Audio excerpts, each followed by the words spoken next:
My name is Chad Lenzen. I'm a student at the School of Hotel Restaurant Management, and I'm a senior this year. It was May of 2011. I went to Suzhou University for a summer exchange with Lu Laoshi.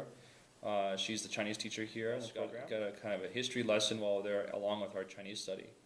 And on top of that, after my Suzhou trip, I went over to Beijing in August 2011, and I stayed there until July of 2012.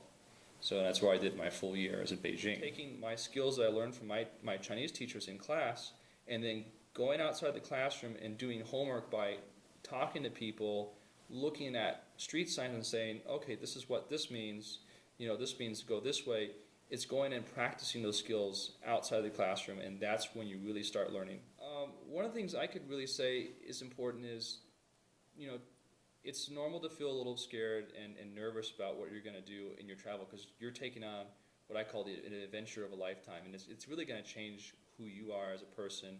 It's going to change how you have an outlook on the world, and even it's going to change how you have your relationships with friends and family here. But at the same time, it's a really good change, and it's a really good experience that you wouldn't get if you didn't travel. Reach out to Chinese students if you're studying Chinese and talk to them. They'll be interested in practicing their English, and at the same time, you can practice your Chinese. So if you're doing a Chinese assignment and you're reading all these letters and characters, and it looks like hieroglyphs to you, you don't really understand it, you can work with the Chinese student, and they can say, hey, well, this is what this means, and this is what that means. At the same time, you could work with them, and maybe say on an English assignment, and so then you kind of have a partnership and a bond, and then you might even have a chance, say they're going to go back to China when you're in China, and you might have a friend overseas, and that's what I did. I made like alliances with many different Chinese students. When I landed in China, I felt kind of confident and more emboldened to take on the task of speaking Chinese.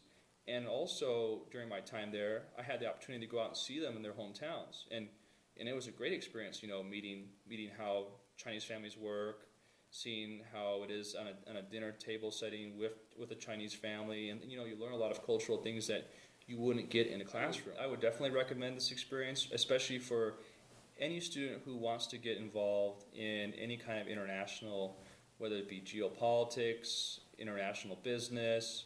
They could even work in something such as forestry, and that gives you a really good experience, because that's what employers look for when you come apply for a job. They say, what experience have you had, outside the university?